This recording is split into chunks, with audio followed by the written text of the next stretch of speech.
Mason had just moved to New York, chasing his dream of becoming a jazz musician. He auditioned at clubs and sent his demo tapes everywhere, but the phone never rang. Weeks turned into months, and disappointment weighed heavily on him. One evening, Mason found himself playing his trumpet at a nearly empty subway station. A few commuters rushed by, barely noticing.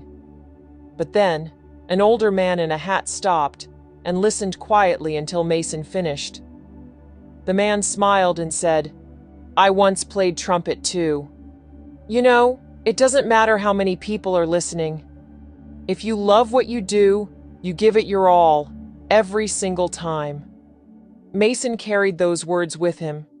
He kept playing, whether on small stages or busy subway platforms.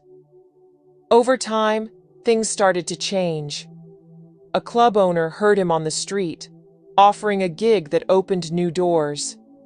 Years later, Mason looked back and smiled, knowing the real success wasn't just in the gigs. It was in never losing his love for the music. Moral of the story: true fulfillment comes when you give your best, no matter who's watching or how things turn out.